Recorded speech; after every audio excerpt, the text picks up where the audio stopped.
बिस्मिल्लाहिर्रहमानिर्रहीम। कराची टाइम में खुशामदीद। मैं आपका मेज़बान शब्बीर मेमन कराची के वसाइल, कराची के मसाइल के हवाले से बात करते हैं।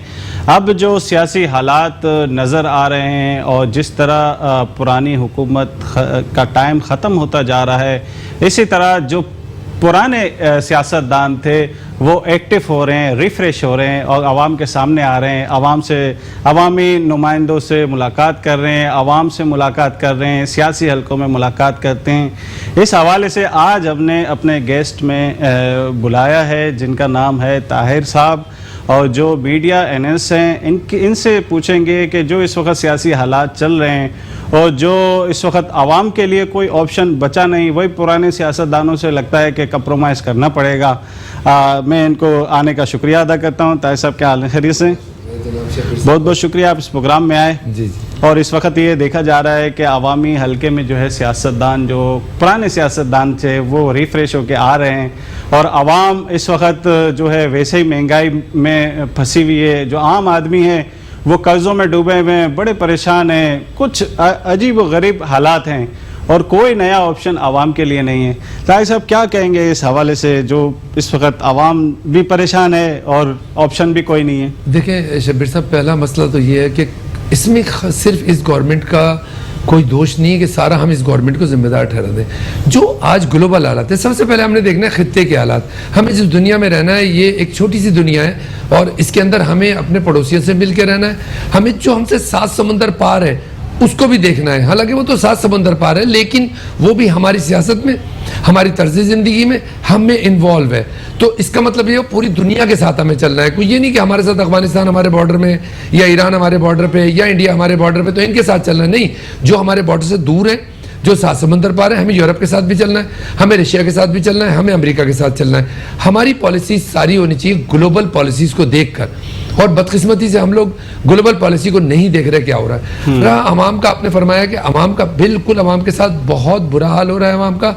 और आगे जो मैं रिसर्च कर रहा हूँ, जो मैं देख रहा हूँ ग्लोबल, जो आगे हालात देख रहा हूँ दुनिया की इकोनॉमी को, तो दुनिया की इकोनॉमी इस वक्त बहुत ख़तरनाक तरीके से ना शेक हो रही है और वो बहुत ज़्यादा डिस्टर्ब है। उसके साथ साथ जब हम जो पहले ही डिस्टर्ब थे और हमारी इकोनॉमी पहले ही सेट नहीं थी, अब अगर जब हमारी इकोनॉमी पहले ही सेट नहीं थी और अब दुनिया की इकोनॉमी शेक होगी, डिस्टर्ब होगी, हमारा क्या हाल होगा? ये सब कुछ इसलिए हो रहा है शब्बीर साहब, हमने पहले नहीं सोचा।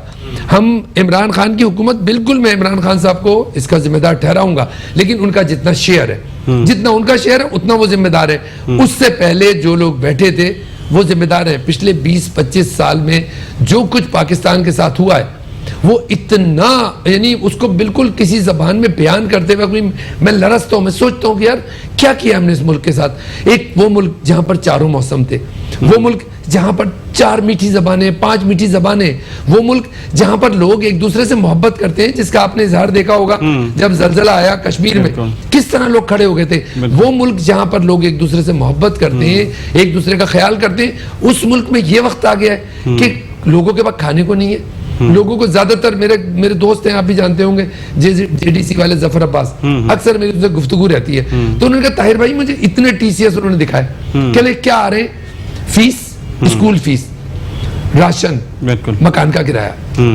लेकिन आप क्या समझते हैं कि जैसे हमारी जो इकोनॉमी जो गिर रही है वो ये नहीं कि एक्सपोर्ट हमारी कम है और जो हमारी इंडस्ट्रियां हैं उनको फ़रोग नहीं दिया जा रहा और उनको आसानियां नहीं दी जा रही, जिसकी वजह से ये मुश्किलात हैं? ऑफ कोर्स बिल्कुल इसी वजह से।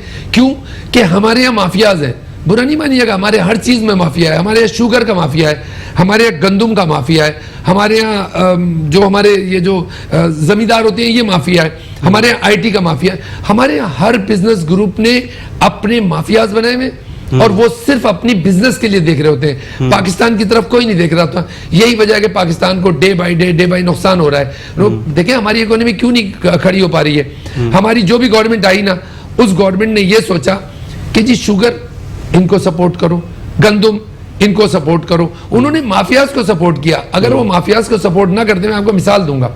देखिए हमारे यहाँ ज्यादातर टेक्सटाइल के एक्सपोर्ट है, ठीक है जी, बेहतरीन हमारे पास कस्टमर्स मौजूद हैं यूरोप के जो हमारे टेक्सटाइल वाले हैं। लेकिन आप बताएं टेक्सटाइल का हमारे पास यूरोप का क्लाइंट भी मौजूद है, पाकिस्तान में टैलेंट भी मौजूद है, लेकिन अगर गैस नहीं है शब्बीर साहब, अगर पानी नहीं है, तो मैं कैसे करूंगा एक्सपोर्ट? मैं बस कहता रहूंगा हमारी इंडस्ट्री जनाब फैसलाबाद जाके देखें कितनी अच्छी चल रही है, कराची जाके देखें कितनी इंडस्ट्री अच्छी चल रही है। हमारे पास आ रहे हैं ऑर्डर्स, यस वेलकम, बहुत अच्छी बात है ऑर्डर्स आ रहे हैं, लेकिन ऑर्डर्स पूरे कैसे होंगे? आपके घर में अक्सर अभी जब से सर्दी आई है रोजाना बेगम का रोना होता है जिस वक्त चाय बना रही होती है कि गैस नहीं होती। इलेक्ट्रिक का मैं बाहर से एक चूल्हा लाया था, उस पे 99% उस पे जो है ना हम डिपेंड कर रहे हैं, या फिर वो सिलेंडर गैर महफूज सिलेंडर घरों में जला रहे हैं। आपके पास घरों में गैस नहीं है, आप इंडस्ट्री को कैसे चलाएंगे? सो ऐसे मौके पर मैंने बहुत ज्यादा ये इस प्रोग्राम में इस मामले में प्रेस कॉन्फ्रेंस भी की है। मैंने अपने प्रोग्राम में जाके ये बात गवर्नमेंट को बताने की भी कोशिश की है। Why you are thinking that only the textile is the exporting zone? No sir, we have lot of zones of export. हमारे पास आईटी, अच्छा आईटी में आ जाए। अब आईटी में सुने जरा किस्सा। हमारे यहाँ आईटी को, मेरे मोहतरम है वजीर आजम साहब, बहुत अच्छे इंसान है, ईमानदार इंसान है, आई रिस्पेक्ट, बट जो उनके इर्द गिर्द बैठे हुए ना, उन्होंने उनको बताया है कि मोबाइल इज द आईटी। जो मोबाइल फोन की मैन्युफैक्चरिंग है ये आईटी। उनको ये भी नहीं बताया गया कि IT is not mobile.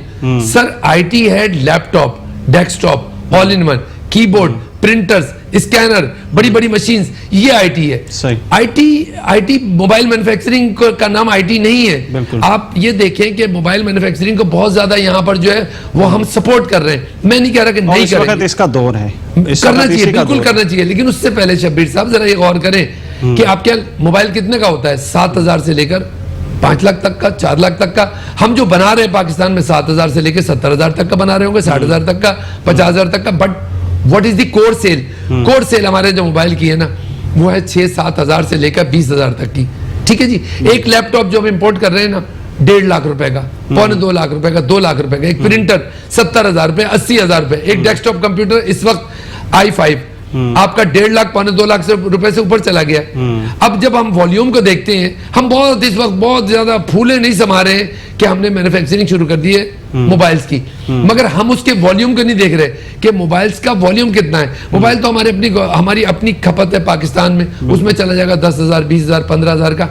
Export करने के लिए हमें पूरा आईटी को करना चाहिए। हमारे यहाँ कंफ्यूजन है। हमारे मिनिस्टर साहब, हमारे अभी उससे पहले खालिद मकबूल सिद्दीकी साहब से, उनसे मेरी 1-2 इंटरेक्शंस हुई, प्रोग्राम्स में हुई, तकरीबों में हुई। उसके बाद अमीन भाई आए। अमीन भाई को एक FCCI की मीटिंग में मैंने हाथ जोड़ के कहा, मैंने कहा प्लीज आप लोग ये समझे कि telecom is the different, IT is different.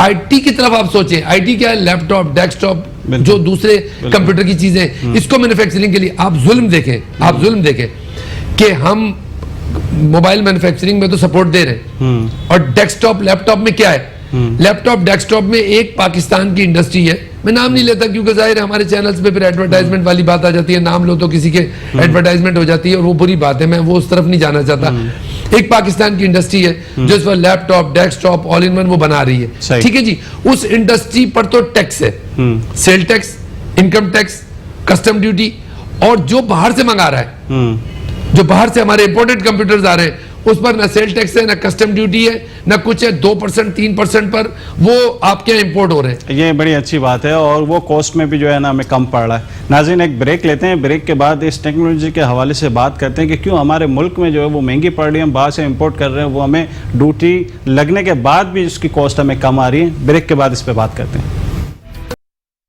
Karachi time में खुशामदीद, मैं आपका मेज़बान शब्बीर मेमन। बात हो रही थी आईटी की प्रोडक्ट के हवाले से, और प्रोडक्ट जो हमारे कराची में बनती, हमारे जो पाकिस्तान में बनती है और बाहर से हम इंपोर्ट करते हैं, वो हमें कॉस्टली बहुत रेट में कम पड़ती है, और यहाँ की मैन्युफैक्चरिंग हमें महंगी पड़ती है। ताए साहब से इस हवाले से बात हो रही थी, तो क्या वजह है इसकी जो हमें कॉस्ट यहाँ महंगी पड़ती है? सर वजह ये है कि देखिए, मैंने बताया ना आपको कि आईटी के बारे में हमारे जो भी पॉलिसी मेकर्स हैं उनको गुमराह किया गया, उन्हें मिसगाइड किया गया है कि नहीं साहब देखें डेस्कटॉप, लैपटॉप, कंप्यूटर जो यहाँ नहीं बन सकते। और अच्छा एक बात बताएं शब्बीर साहब, मोबाइल बन सकता है तो डेस्कटॉप, लैपटॉप नहीं बन सकता। मोबाइल के अंदर फ्रीक्वेंसी, सिग्नल्स, सेंसिटिविटी, एक डेस्कटॉप कंप्यूटर में क्या होता है? आज से 20 साल पहले हमारे यहाँ डेस्कटॉप कंप्यूटर बनते थे, असेंबल होते थे यूनिप्लाजा में, और दूसरे जो हमारी मार्केट से उनमें बैठ के लोग उसको करते थे। उसके बाद एक बाकायदा एक माफिया आया, उस माफिया ने जॉब्स दी यहाँ के लोगों को, जॉब्स देने के बाद उन्होंने गवर्नमेंट टेंडर्स में और हमारी मार्केट में अपनी ब्रांड्स को इन कर दिया। इन करने के बाद पैसे दिए और वो उसके बाद वो चलना शुरू हो गया। नतीजा क्या हुआ, हमारी लोकल इंडस्ट्री तबाह हो गई। लोकल इंडस्ट्री में लोगों ने काम किया है, ऐसा नहीं है, ऐसे अच्छे अच्छे नाम आए हैं, लेकिन जब उन्हें गवर्नमेंट की तरफ से सपोर्ट नहीं मिली और जब उनको परेशान किया गया तो जाहिर है ऑफ कोर्स वो बंद हो गए, वो छोड़ के चले गए। ये नहीं है कि लोगों ने शुरू नहीं किया। मैं बता रहा हूं, मैं नाम नहीं लेना चाहता, जाहिर है चैनल पे बैठे हुए किसी प्रोडक्ट का, किसी ब्रांड का नाम नहीं ले सकते, लेकिन बहुत से लोगों ने काम शुरू किया डेस्कटॉप कंप्यूटर्स का, लेकिन उनको काम नहीं करने दिया। क्यों? कि वहां भी माफिया है। जो बाहर का, आप देखें ना, हैरत की बात कि कस्टम की आप जुल्म देखें कि जो बाहर का कंप्यूटर आप मंगा रहे हैं उसके ऊपर कोई ड्यूटी टैक्सेस नहीं है, और पाकिस्तान में जो बन रहा है उसके ऊपर 17% सेल टैक्स है, उसके बाद 20% कस्टम ड्यूटी है, उसके बाद 5% एडिशनल कस्टम ड्यूटी है, और वो सारा ड्यूटियां मिला के वो 40% ऐड कर रहा है। अब मुझे बताएं कि अगर पाकिस्तान में बन रहा है उसके ऊपर 40% ऐड होगा और जो बाहर से आ रहा है उसके ऊपर नहीं होगा, तो मेरी इंडस्ट्री कैसे मतलब तरक्की करेगी?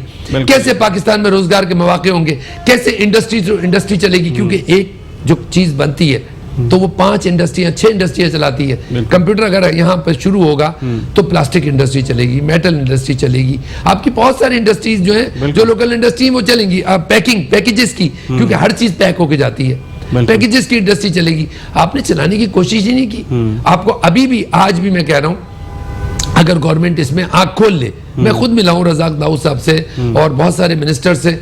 3 साल पहले रज़ाक दाऊद साहब ने कहा था कि डोंट गिव अप, आप घबराएं नहीं, और 3 साल हो गए, अभी तक कुछ नहीं किया उन्होंने।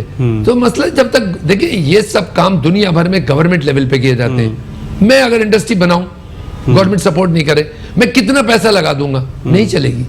पूरी दुनिया में इंडस्ट्री को सपोर्ट गवर्नमेंट से की जाती है। जब आपको पता है कि आपके पास यार पानी नहीं है और गैस नहीं है, आप उस इंडस्ट्री के पीछे क्यों जा रहे हो जिस इंडस्ट्री में जो पानी और गैस से चलती है?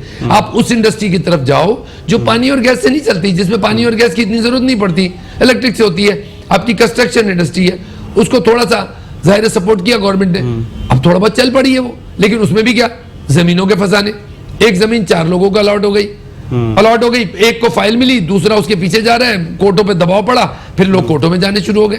अच्छा, एक अजीब अलमिया है कि बसा औक़ात केडीए के अफसरान को भी हमने बुलाया, उन्होंने कहा कि केडीए की ज़मीन पे जो है कब्ज़े भी हो जाते हैं, गवर्नमेंट की ज़मीन उस पर कब्ज़ा हो जाता है, वो खाली नहीं हो पाता। एक अजीब ही अलमिया है। और ये जो अनऑफिशियल इमारतें बनी हुई हैं जो लीगल नहीं हैं, और अब जो है गवर्नमेंट उसको उस पर तोड़ने पे आई है, और जो है पहले जो बनी, ये बड़े अजीब व गरीब मामलात हैं और अजीब हालात चल रहे हैं कराची के अंदर।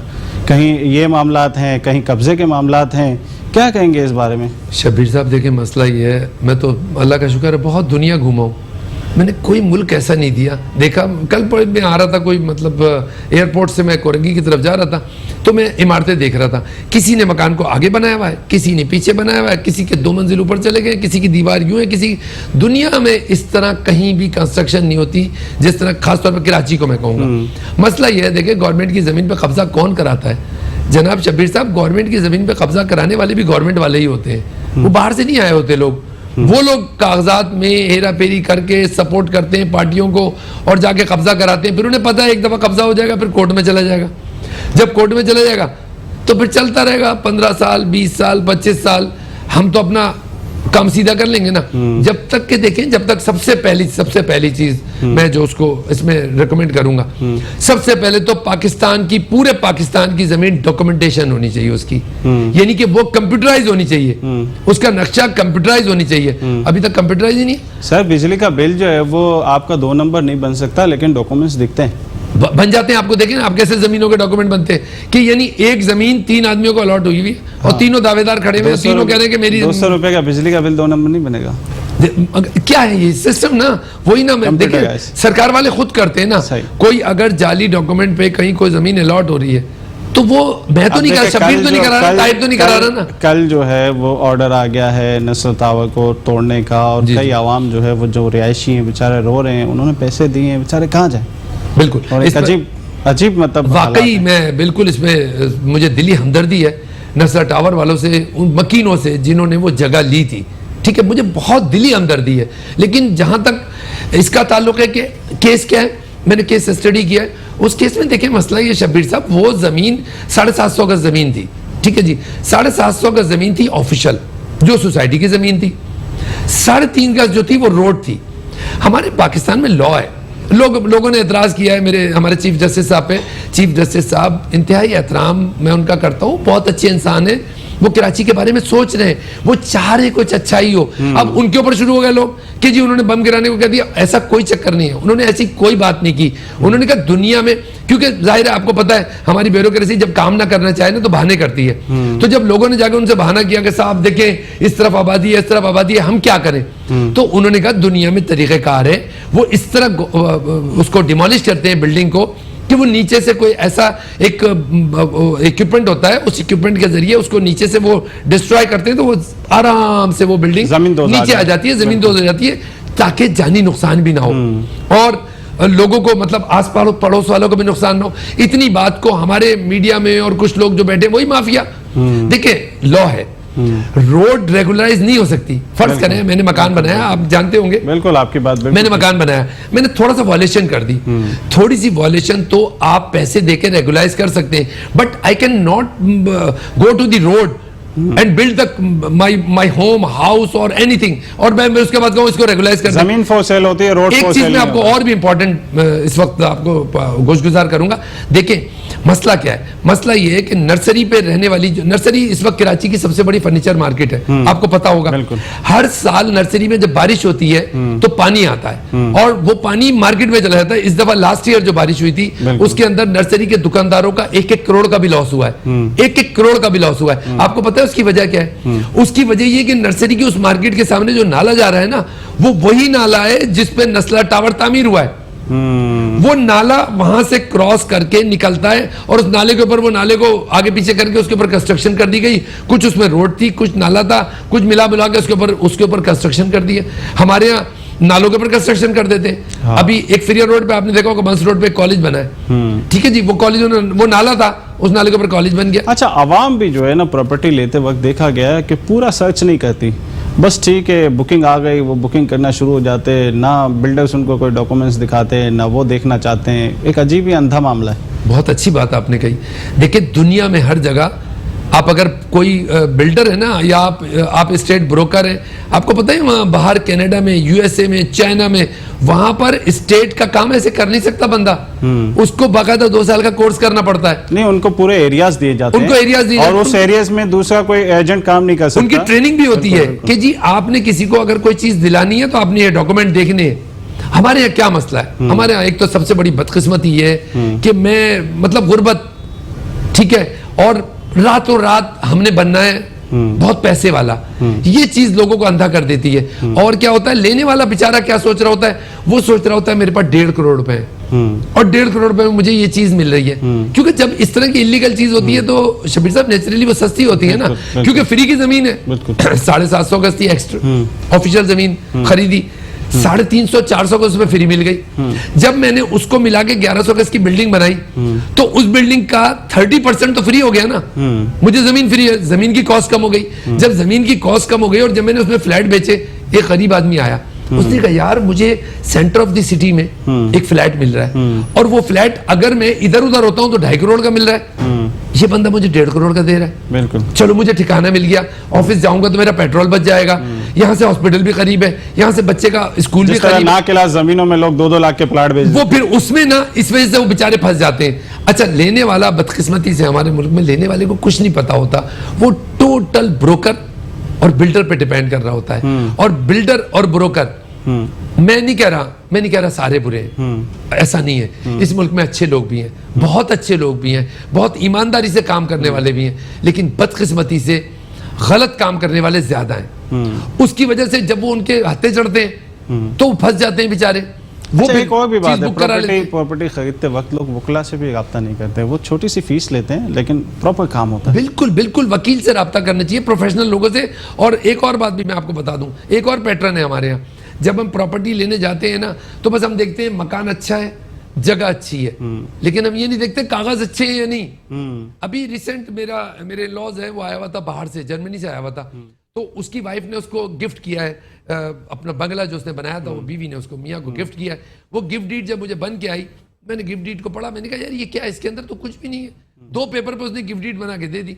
फिर मेरे लॉयर जो मेरा सारी चीज़ें देखते हैं, मैंने उनको दिया, उन्होंने 5 पेज पे वो गिफ्ट डीड बना के दी। ठीक है जी, प्रोफेशनल आदमी से बनवाया, तो जाहिर है अब मैं वो मेरा जो लॉज है, जो साला है, वो कहने लगा जी वो बात ये ताहिर भाई क्या होता है, हमारे यहाँ तो कुछ भी नहीं होता, हमारे यहाँ तो इतनी डॉक्यूमेंटेशन नहीं होती, जर्मनी में हमारे सारा कंप्यूटराइज होता है, हम कोई चीज़ लेते हैं लैंड ले, एक दफ़ा हम जाके साइन कराते हैं, सारी चीज़ें कंप्यूटर। ये सिस्टम जो है क्या वजह है कि ये सिस्टम हमारे मुल्क में आने में क्यों दुश्वारी है, कौन सा इतना मुश्किल सिस्टम है कि जो है ना एक आम आदमी जाए और कोई फ्लैट लेना हो, प्रॉपर्टी लेना हो, वो जाके पता करे कि भाई मैं यहाँ ले सकता हूँ, नहीं वो इदारा उसको अथेंटिक करे कि हाँ ठीक है आप इसको ले दो, इसमें क्या दुश्वारी है? दुश्वारी नहीं है। देखें बात ये है कि जो बिल्डर माफिया है या जो ऑफिसर माफिया है जो ये काम करते हैं, वो कभी भी नहीं चाहेंगे कि हमारी सारी चीज़ें कंप्यूटराइज हो जाए, हमारा सिस्टम कंप्यूटराइज हो जाए, कि लोगों को अवेयरनेस हो जाए। जिस वक्त लोगों को अवेयरनेस हो जाएगी शबीर साहब, उस वक्त उनका मंजन तो बिकना बंद हो जाएगा ना।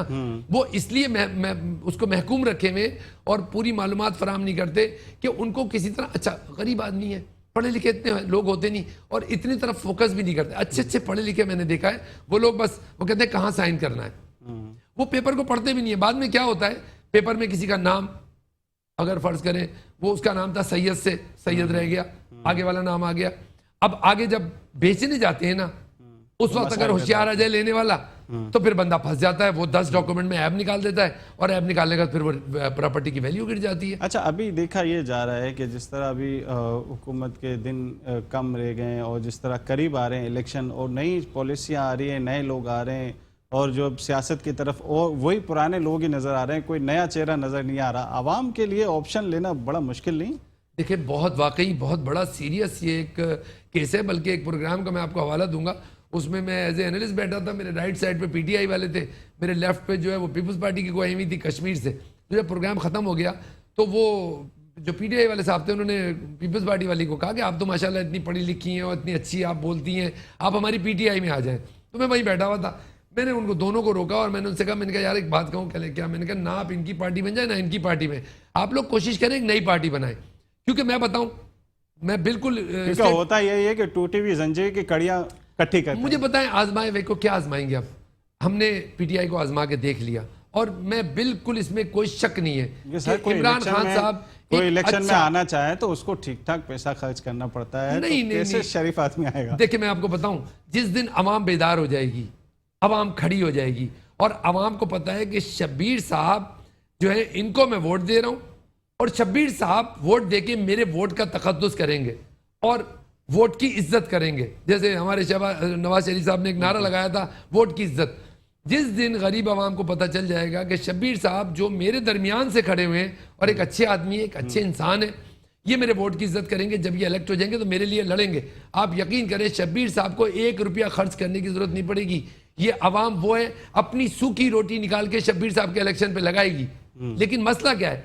मसला ये है हम एक दूसरे पर ट्रस्ट नहीं करते। एंड में आगे और वो नारे किसी ने रोटी कपड़ा और मकान का लगाया, किसी ने कर्ज उतारो मुल्क संवारो मुहिम का लगाया, किसी ने फिर आके नारा लगाया कि मैं 1 करोड़ मकान दूंगा, 50 लाख मकान दूंगा और 1 करोड़ नौकरियां दूंगा। अवाम क्या है? अवाम बेचारी वो नारों के पीछे। मैंने कई प्रोग्रामों में ये बात कही और खुदा करे कि पाकिस्तान में ऐसा हो, जो पार्टी गलत वादा करके गवर्नमेंट में आए, अगली दफा उसकी अकाउंटेबिलिटी होनी चाहिए। पार्टी के जो चेयरमैन है उसकी भी अकाउंटेबिलिटी होनी चाहिए, पार्टी वालों की भी अकाउंटेबिलिटी, उसके बाद बैंड लगना चाहिए कि टोटल इलेक्शन पे नहीं। ये भी गलत हो जाएगा कि किसी पार्टी पे हम बैंड लगा दें, मगर उस पर जरूर बैंड ये लगाना चाहिए कि जनाब आप 200 MNA या 150 MPA से ज्यादा आप अपने उम्मीदवार खड़े नहीं कर सकते। क्यों जी, क्यों नहीं खड़े कर सकते?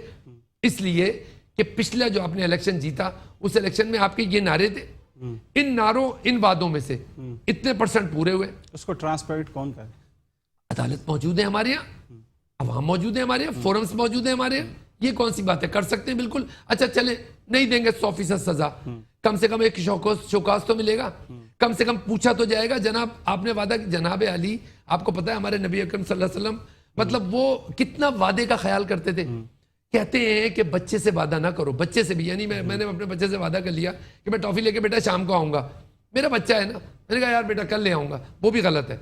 जब सिर्फ ये इतना चीज गलत है तो आप ये बताएं कि अवाम से वादा करना कि जी मैं ये करूंगा और वापस आए तो 3 साल अवाम का।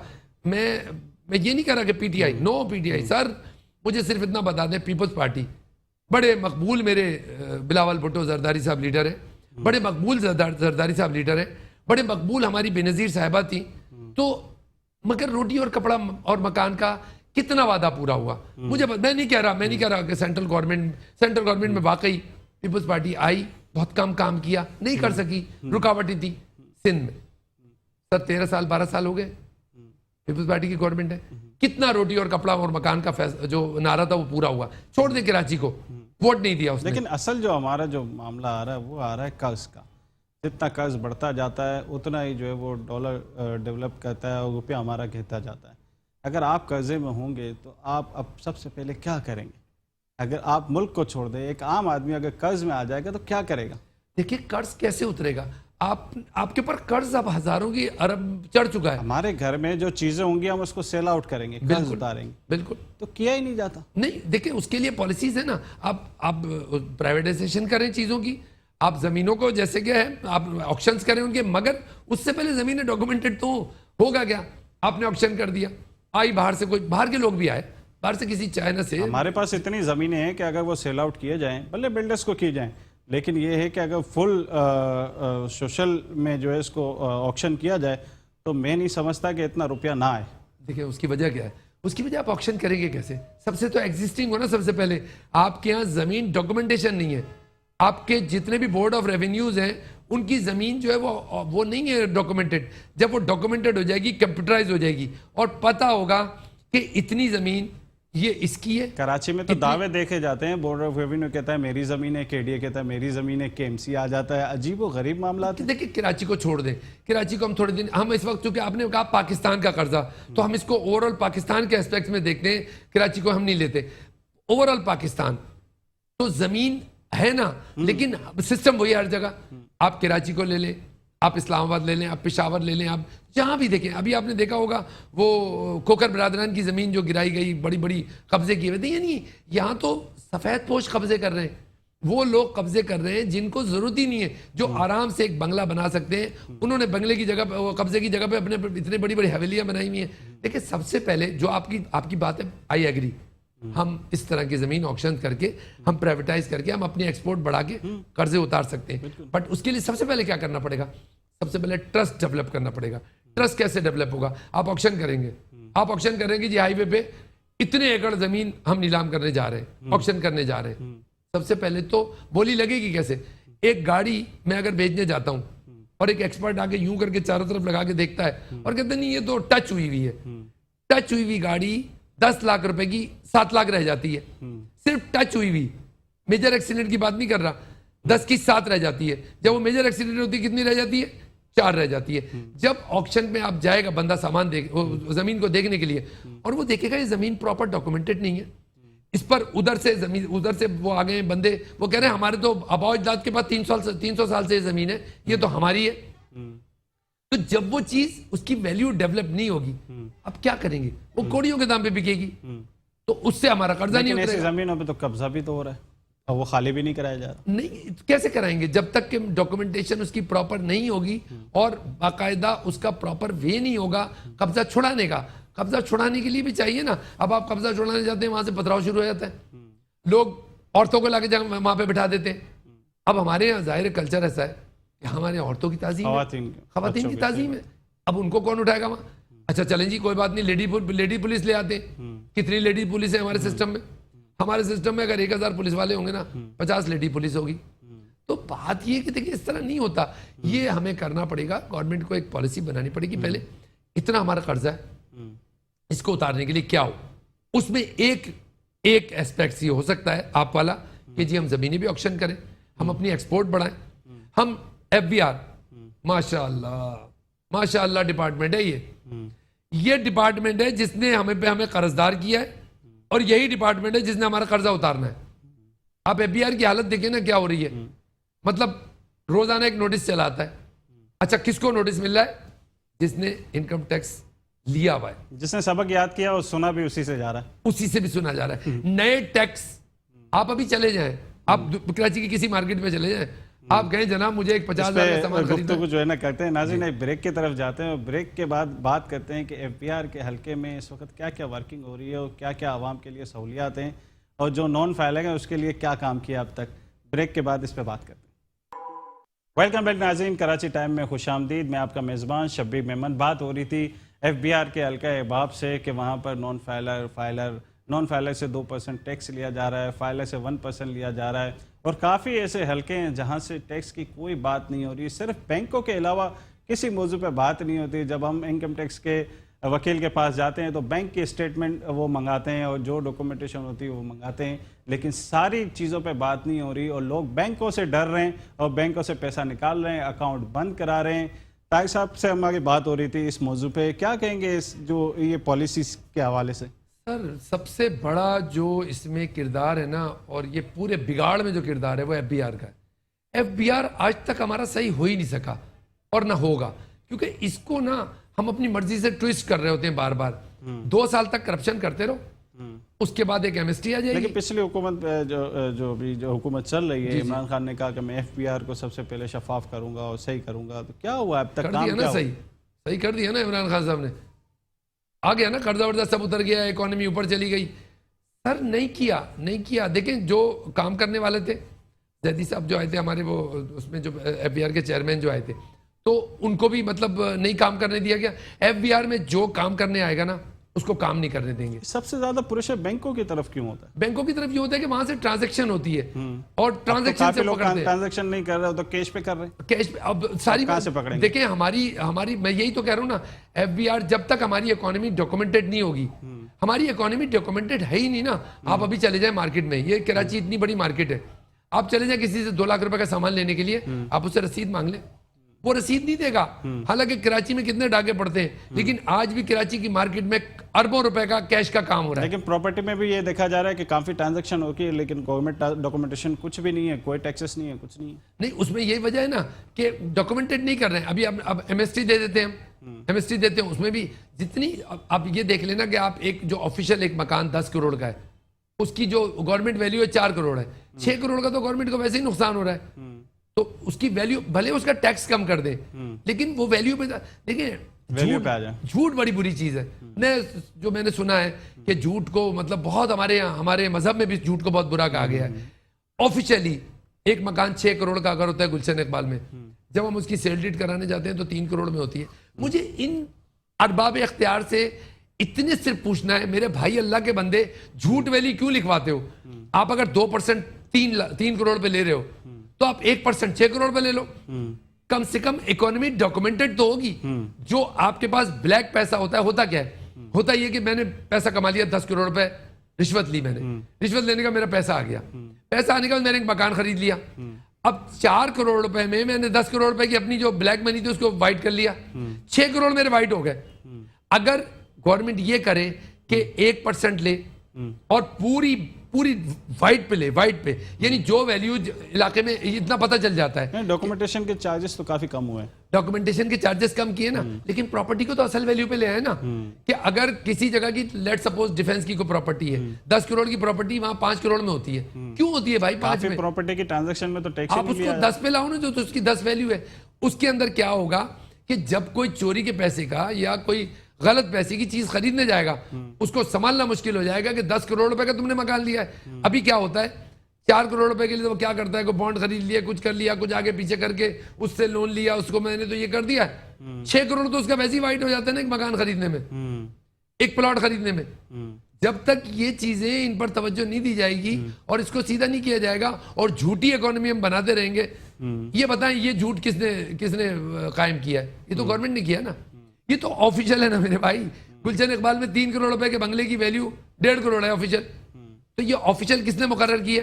गवर्नमेंट ने। तो ये 2 नंबरी में कौन इन्वॉल्व हुआ है? गवर्नमेंट हुई है। आप उसको जो भी 10% लेस, 10 to 15% लेस पे आप असिस्ट कर दो। हाँ, इतना तो फर्क होता है कि भाई किसी इलाके में कोई मकान 8 करोड़ का होता है, कोई अच्छा बनाता है तो 10 का होता है, 10 to 20%। या आज भी बहुत सारी जगहों पर आपका 60% 70% का ही फर्क आ रहा है। लेकिन पाकिस्तान में तो 50% प्रॉपर्टी ऐसी है जिसकी ट्रांजैक्शन पे ना कोई टैक्स है, ना कोई जवाब दे, ना कोई गवर्नमेंट डॉक्यूमेंटेशन है, ट्रांसफर पे ट्रांसफर होते जाते हैं। वो ट्रांसफर होता रहता है, ऑफिशियल कुछ भी नहीं मिलता, और बिल्डर उसमें पैसा कमा रहा होता है। बिल्डर को ट्रांसफर की फीस मिल रही होती है, गवर्नमेंट को कुछ नहीं मिल रही होती। और उस पे एफबीआर कोई काम नहीं कर रही। एफबीआर क्या कोई भी काम नहीं कर रहा। देखिए ना, जो दूसरे डिपार्टमेंट हैं जिनका ये काम है इस चीज को, लेकिन एक डिपार्टमेंट के हाथ में तो नहीं होता ना। इसमें रेवेन्यू, जो रेवेन्यू डिपार्टमेंट होता है, जो लैंड डिपार्टमेंट होता है, इनका काम है कि वो एफबीआर के साथ मिलकर कोऑर्डिनेशन में ऐसी चीज बनाए जिससे ये हमारी जो ब्लैक इकोनॉमी है ना, जो कि हमारी इकोनॉमी छुपी हुई है, वो सामने आए। जब तक वो छुपी इकोनॉमी सामने नहीं आएगी, क्योंकि प्रॉपर्टी के अलावा काफ़ी जो है ना प्रोडक्ट ऐसी है जो सेल परचेस होती है, कुछ भी नहीं होता उस पर, ना कोई डॉक्यूमेंटेशन, कोई चीज़ें नहीं है। मैं बता रहा हूँ, आप जाएं ना सर, आप किसी के पास जाएं, आप उससे कहें कि जनाब मुझे 5 लाख रुपए का सामान आप रसीद दे दो, और आप उससे कहें भाई मैं 70% टैक्स भी दे दूंगा, फिर भी दुकानदार तैयार नहीं होते। कहते नहीं बाबा, नहीं हमें नहीं चाहिए, कैश दो। यानी अभी भी आपके यहाँ कैश पे काम। अब जब इसके ऊपर हाथ डाला जाता है तो फिर क्या होता है, फिर वो खड़ी होता है, यूनियन खड़ी हो जाती है, जुल्म हो रहा है, बिजनेसमैन के साथ जुल्म हो रहा है, बिजनेसमैन तो मर गए, लुट गए, बर्बाद हो गए। कई रसीद बुक तो ऐसी होती है जहाँ शॉप का नाम ही नहीं लिखा होता। शॉप का नाम नहीं लिखा। कितने होटल्स में आप जाएं तो उनकी 2 रसीदें चल रही होती हैं, वो टैक्स आपसे लेते हैं, सेल टैक्स, वहां पर सेल टैक्स आधा जाता है। क्या करेंगे आप? देखिए इस वक्त जो बड़े रेस्टोरेंट जितने भी हैं वहाँ पर मैंने सिर्फ एक पानी की बोतल की कीमत पूछी तो 70 रुपीज़, जो छोटी बोतल जो होलसेल के अंदर 20 रुपीज़, 50 रुपीज़ और 15 रुपीज़ और 25 रुपीज़ में उनको मिलती है। तो मैंने उनसे पूछा कि आप इतने डबल रेट पे क्यों बेच रहे हो? बोलते हम पे टैक्स लगा। मैंने कहा आप पे डबल टैक्स लगा है जो आप आवाम से इतना डबल पैसे ले रहे हो? तो कोई जवाब नहीं था उनके पास। देखिए, मैं उनसे मैं होता तो मैं एक सवाल करता कि आप जो टैक्स ले रहे हैं, आप मुझे सिर्फ इतना बता दें, जितना ले रहे हैं उतना ही दे रहे हैं। सर वो भी नहीं देते। उसमें भी ये होता है कि अगर फर्ज करें 10 लाख रुपए टैक्स बनता है तो मुश्किल से 3 लाख जाता है। उसके अंदर भी हमारे अच्छा नोटिस किसको मिलते हैं? नोटिस मिलेंगे शब्बीर साहब को, नोटिस मिलेंगे ताहिर साहब को, नोटिस उन लोगों को दिए जाएंगे जो सीधा काम कर रहे हैं, जो सही काम कर रहे हैं। जो गलत काम कर रहे हैं उनको और एफबीआर के अंदर से ऑफिसर बैठ के सपोर्ट करते हैं, और वहां पे बैठ के उन्होंने, जब तक देखिए ये बिल्कुल पक्की बात है, जब तक एफबीआर, कस्टम और वो जो रेवेन्यू कलेक्ट करते हैं जो इदारे, उनको दुरुस्त नहीं किया जाएगा। शब्बीर साहब, आप पाकिस्तान की जमीनें ऑक्शन करके कर्जा उतारने की बात कर रहे हैं ना, या आवाम को ऑक्शन कर देंगे जब भी नहीं हमारे कर्जे उतरेंगे? हमारे कर्जे उतरेंगे जहां से टैक्स कलेक्शन होती है, जहां से रेवेन्यू आता है। वो जब रेवेन्यू आएगा तो कर्ज उतरेंगे ना। जब वो रेवेन्यू में ही घपले हो जाएंगे, 5-6 चीजें मिलेंगी तो ही जो है ना सारा सिस्टम बन पाएगा। सिस्टम बनेगा। सिस्टम नहीं है ना, सिस्टम को हर आदमी अपनी मर्जी से मूव कर देता है 1 साल के लिए, फिर आ जाती है एमएसटी स्कीम, फिर एमएसटी स्कीम में फिर वो जो धुल के बाहर बंदा खड़ा हो जाता है, जो चोर बेईमान होता है। अब जो नए इलेक्शंस आ रहे हैं उसके लिए आप आवाम के लिए क्या मैसेज देना चाहेंगे? देखिए, मैं तो नए इलेक्शन में यही मैसेज दूंगा आवाम को, किसी के नारे पे नहीं जाए, अक्लमंदी के साथ कोशिश करें कि जैसे, लेकिन चेहरे तो वही पुराने, जहां पर बिरादरी सिस्टम है वहां पर, और जहां पर लोग एक दूसरे से कम्युनिकेशन में, वहां अपने उम्मीदवार खड़े कर दें आजाद, किसी पार्टी को वोट नहीं दें, आजाद उम्मीदवार लाएं और देखें जो पार्टी फिर आती है उस पार्टी के हिसाब से अपना देखें, ईमानदार लोग लाएं, ईमानदार लोग लाएं, बहुत से आजाद जो खुद ना बिके बल्कि आपके लिए काम करें, तो हो सकता है। बाकी पार्टियों का अगर जहां तक मसला है, पार्टियों का देखें, पार्टियों में आप कुछ कर लें, आप पार्टी के नाम पर जब वोट देंगे ना, तो जो एमपी होगा और एमएनए होगा वो पार्टी के नाम पे ट्विस्ट करेगा, अवाम के लिए कुछ नहीं करेगा। आपका कहने का मकसद है कि अवामी नुमाइंदे जो है ना, अवामी नुमाइंदे आजाद उम्मीदवार, और अल्लाह करे, मैं तो अक्सर ये दुआ भी करता हूँ कि कोई एक ऐसी क़यादत आ जाए अब जो हमें इन पिछले वालों से ना या तो छुटकारा दे दे, या इनको दुरुस्त करने के लिए कोई वो ऐसा लाएअमल और ऐसा कदम उठाए। अफसोस इस बात का है, ये सब कुछ देख के भी इतना हमने शोर मचाया, पिछली हुकूमतें चोरी कर गई, पिछली हुकूमतें चोरी कर गई, और ठीक है हुआ था, उसमें गलत काम हुए थे, बिल्कुल हुए, बिल्कुल लेकिन बहुत बहुत शुक्रिया। असल में टाइम कम है प्रोग्राम का, बहुत बहुत शुक्रिया आपका आने का। नाज़रीन, बहुत अच्छी गुफ्तगू रही और बहुत अच्छी बातें हुई, और इस वक्त आवाम के लिए बहुत ही मुश्किल मरहला है कि इस वक्त किसको नुमाइंदा वो खड़ा करें, वो किसको जो है ना वोट दें, और कौन इनके मसाइल को हल करेगा। नाज़रीन, हम बात करते हैं कराची के वसाइल और कराची के मसाइल के हवाले से, और आवाम के सामने ये सारी बातें लाने का मकसद यही है कि आवाम के अंदर शऊर आए। मैं आपका शुक्रिया अदा करता हूँ इस प्रोग्राम को देखने का, इजाज़त तलब करता हूँ। शब्बीर मेमन को इजाज़त दें। कराची टाइम में अस्सलाम वालेकुम।